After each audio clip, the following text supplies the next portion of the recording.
안녕하십니까? 두 번째로 이제 인사를 좀 드리게 됐습니다. 제가 지난 토요일 날 첫 번째 영상을 업로드하고 나서 한 3일 정도, 4일 정도 지나고 있는데 그동안에 또 많은 여러 가지 사건들이 속속 드러나고 있는 상황으로 보입니다. 제가 지난 영상 때는 윤석열 대통령이 탄핵될 일은 거의 없다. 일단 그 국회 쪽에서 부결될 가능성이 높고 설령 가결돼서 올라간다 하더라도 헌재에서 또 거기서 리젝트가 된다. 부결이 될 거기서 부결이 되기 때문에 탄핵될 가능성은 거의 없다고 말씀드렸는데 지금 돌아가는 상황을 보니까 윤석열 대통령이 탄핵될 가능성이 높아졌습니다. 어떤 새로운 사실들이 이제 드러났잖아요. 드러나고 있는 중이죠. 윤석열 대통령이 탄핵을 계엄령을 선포하면서 그때 낭독했던 내용들을 보면 그런 사유들에 따라서는 그럴 수도 있겠구나. 그 말들이 또 틀린 말은 아니거든요. 맞는 말들이 또 상당수 포함하고 있기 때문에 물론 계엄령까지 가면 그런 극단적인 방법을 선택하면 안 됐었겠지만 그 사유를 들어보면 그것도 맞는 말이긴 합니다. 물론 계엄으로 해결하려고 했던 것은 안 된 잘못된 일이긴 하지만요. 근데 지금 보면 국방부 장관이 건의를 했다. 계엄령을 건의를 했다. 윤 대통령이 또 그걸 이제 수락을 했기 때문에 이제 그런 사태까지 벌어지게 된 것이긴 한데 여튼 그런 일련의 상황들을 좀 보면 윤 대통령이 탄핵될 가능성이 좀 높아지고 있다. 좀 이렇게 좀 보여집니다. 저는 이제 개인적으로 뭐 국힘당이나 뭐 민주당 이런 어느 편을 드는 게 아니고 그냥 나라와 국민들만을 보고 얘기했을 때는 탄핵까지 가는 건 좀 원치는 않는 편입니다. 전 세계적으로 대통령이 탄핵되는 경우는 거의 드물기도 하고 탄핵된다는 게 쉬운 것도 아닌데 전 세계적으로 딱 2명의 대통령이 탄핵됐다고 합니다. 브라질의 어느 한 대통령 그리고 우리나라의 박근혜 전 대통령 딱 전 세계적으로 대통령이 탄핵된 케이스는 딱 2번밖에 없는데 이번에 또 윤석열 대통령이 또 탄핵이 될지 말지 이런 존립의 여부의 기로에 서 있는 게 이제 사실이고요. 탄핵이 되면 여러 가지로 많이 좀 국가적인 리스크가 많이 커지죠. 그래서 탄핵은 가급적 좀 피하는 게 좀 좋다는 생각인데 그래서 지난 주말에 보면 국민의힘 쪽 한동훈 대표 쪽에서는 하야하는 방식을 택했습니다. 저는 그 방식을 보고 국민들의 뜻은 탄핵 쪽으로 많이 갔지 않습니까?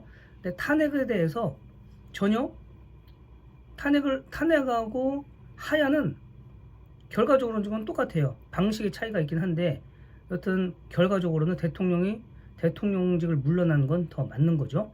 그래서 한동훈 대표 쪽에서는 국민의 뜻을 어느 정도 받들고 탄핵 대신 탄핵은 너무 국가적인 리스크가 크죠.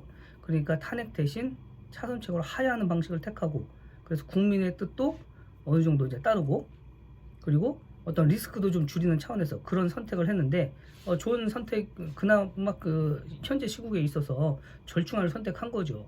잘 선택을 했다고 보여지긴 합니다만은 지금 돌아가는 상황을 보면 여러 가지 다른 어떤 정보, 증거들이 수집되고 있는 것을 보면 윤석열 대통령이 정말 그런 식으로 했다고 하면 이건 정말 탄핵감이 되겠구나 이런 생각이 좀 드는 게 사실이고요.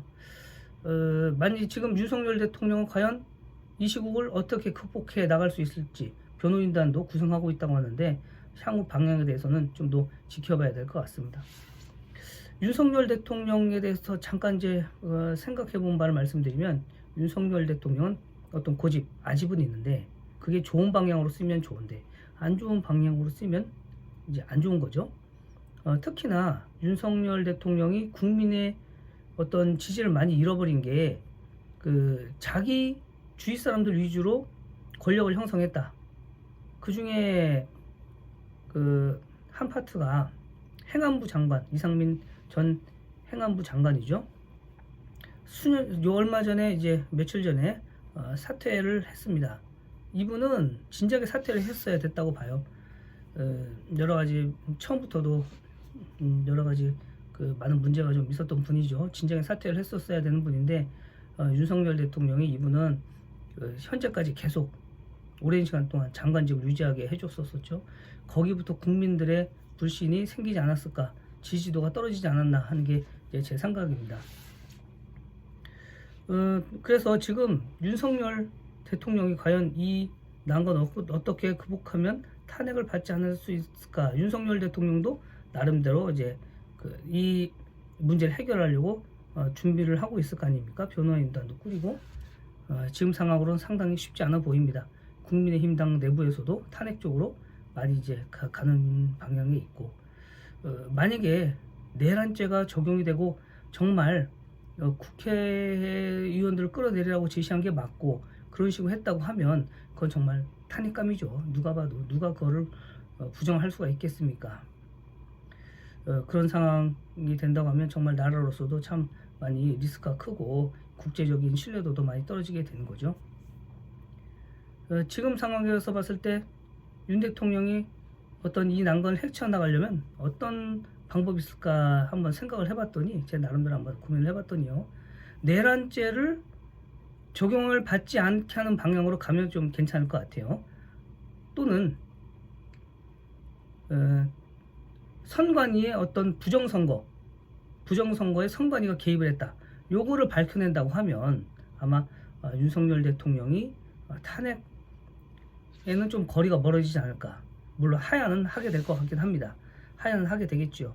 그러나 탄핵까지 가지 않으려고 한다면 윤석열 대통령의 입장에서 보면 아마 선관위의 부정선거를 들춰내는 방향 쪽으로 한다거나 이런 식으로 해서 내란죄의 적용을 피하는 쪽으로 방향을 잡아야 될 것으로 보입니다.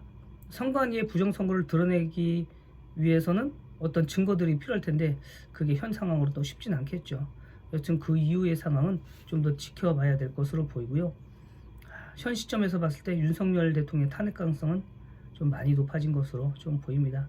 부디 이 추이에 대해서는 앞으로 좀 더 지켜봐야 될 것으로 보입니다.